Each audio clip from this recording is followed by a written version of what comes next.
Hello again, everybody. This is L.A. Kendrick coming at you with another horror story from the House of Havoc, the Crib of Chaos. It's the month of trick or treat, so let's get right into it. We have a story of an entanglement, if you want to call it that. And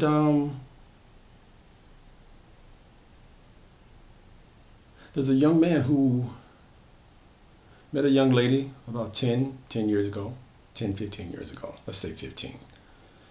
And the relationship was pretty solid. I mean, he had just graduated from high school. He didn't want to take the college route, so what he did, he took the trade school route and invested in fiber optics as his trade and became quite successful at it. Very lucrative business. I mean, he was making hand over fist type money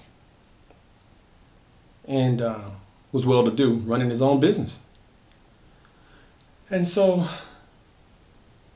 became very wealthy behind it. And he met this young lady, and she was in college and she was struggling pretty much.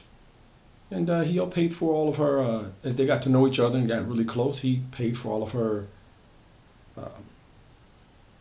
college tuition and loans, and she was debt free when she graduated. And the two got married and had 2 children. So the relationship carries on and everything seemed all rosy and great. And then suddenly, out of nowhere, the wife, she starts acting a little bit funny. Displeased, not happy, on the internet a lot, looking at blogs, complaining about how her life is seemingly unfulfilled. Chatting up with a lot of other ladies, some single and some bitter in their marriages. And, when the question was asked to her, well, what are you missing? Is he cheating? Is he abusive? Is he not a good father? What is he doing wrong? And there was none of the above. And they were like, well, okay. So she just kept saying that she felt like she was undervalued, underappreciated, and she felt like she was missing some things, like she doesn't feel attractive anymore. Even now, mind you, now the husband's always complimenting her and whining and dining her and treating her with the best etiquette possible. And the 2 loving children made it even more amazing. So the relationship was pretty stable on his part for what he believed. And she became more suspect and she started sneaking around.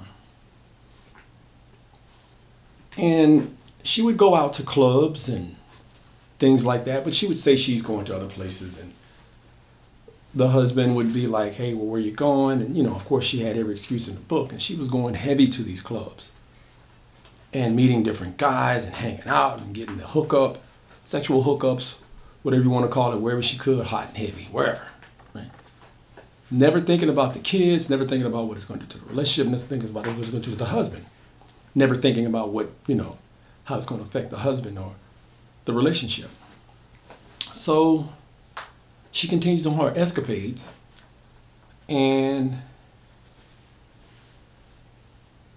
she lets her husband, she still doesn't tell her husband what's going on. The husband just gets a bad vibe when they're sitting down to dinner one night, and the kids are looking, and the kids are thinking everything is great, and they eat, and the 2 of them stay back and they wash the dishes as the kids go up, get ready for bed and whatnot, what have you.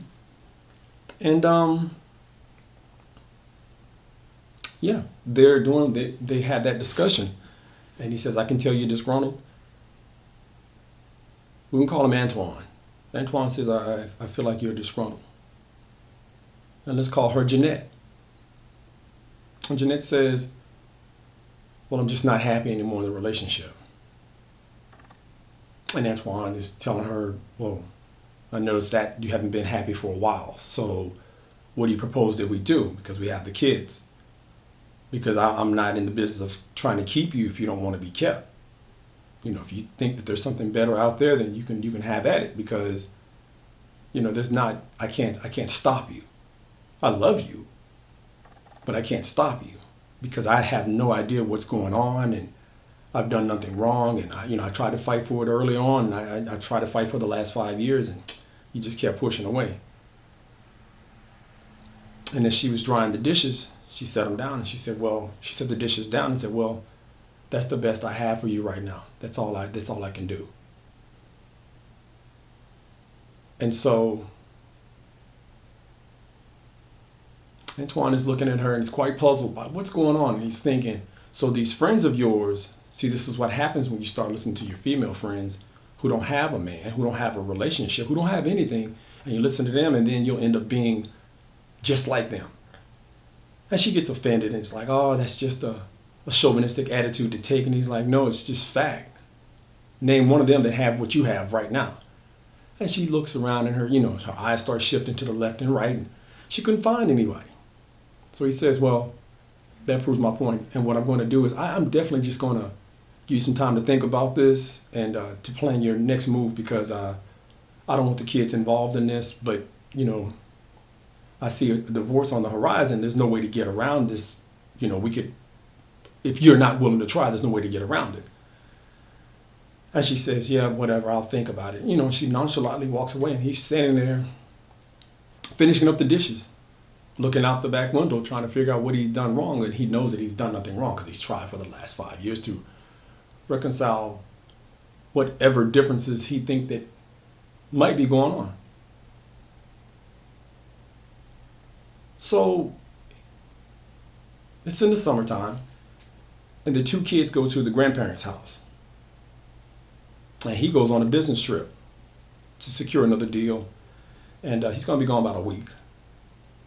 And he says goodbye to the to the wife, and of course the kids are already gone to the grandparents, and he leaves. And this is just what she's been waiting for, another opportunity, just a great opportunity for her to get out there and do whatever she wants to do, because she's, like you said, she's bored and she doesn't feel appreciated. So she's going to go out and get the attention that she can from any man that she can. So they've been going to all these different clubs, and one of her friends says, let's try this club that I got this card from at work. And she said, yeah, let's try it out. So they get there, and it's a well-lit establishment. It's just a really nice establishment. A lot of nice-looking men in there, and shooting their game, and a lot of ladies, and it's just a nice mix and mingle spot. And she's just beaming with energy and just excited. And she sits down, and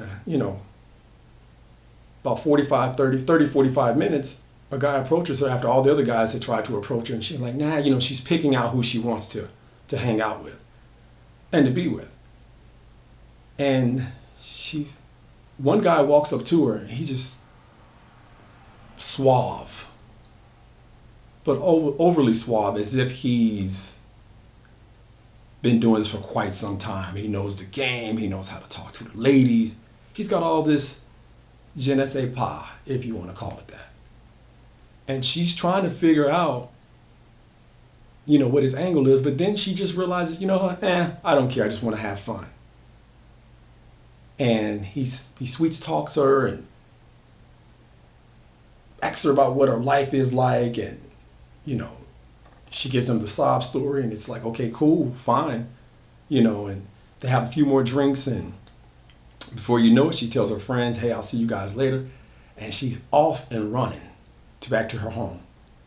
And she takes this guy home, and she's getting down in hot and heavy sexual passion, all that energy, and, just all over the house and desecrating the home and whatnot. And just really having a ball with this guy.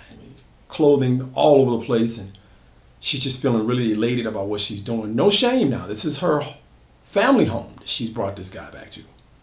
Yeah, nobody's home, but that's supposed to be a sanctuary where, you have your peace and you have your respect. But now, she's going to do her thing. And after that romp, they collapse. And she goes to sleep. Well, they go to sleep. And then she wakes up the next morning, and he leaves a note and a rose by the pillow. And he tells, I'll see you later. And she is just tickled and elated because she really feels like she's found her fix. And she cleans the apartment back up. She cleans everything up because now the kids are coming home. And the husband's coming home too that day. So it's been a while. And cause she's excited to see the kids and she's energized and she's, showing the husband a little bit of energy and like she's glad to see him. And he's like, yeah, okay. But little does she know he has cameras in the home. Basically, the cameras were there for security measures. Not to spy on her or anything like that, but he's got those cameras in the house to make sure that the home is protected when he's not home and things of that nature. So she's trying to figure, he's anxious to go check out and see what happened when he wasn't home and see how things were going down. And that's where the trouble begins. And I'm going to leave it there. This one's titled Forfeit Your Soul. And this is part 1. This is L.A. Kendrick. You guys feel free to like, comment, and subscribe. Hit that thumbs up button. I really appreciate all the support. You guys hit that thumbs up button. And yeah, I'll be bringing you stories like this all through the month of October, the scary stuff. Oh, and this gets better, trust me. It gets more intense. And yeah, I have work already on Amazon, Barnes & Nobles, Ingram, Nuke, Kindle. Yeah, you guys check out my work. I have some work already published. I have something for kids 10 and up. Nothing is, of course, for, age group 10 and up, and have adult sci-fi as well. And this is just a hobby of horror that I'm doing to make, just kind of make sure that you guys have something to entertain yourselves with and help the channel grow. And if you want to donate to the channel, you can. It's $outrage95. That's my Cash App.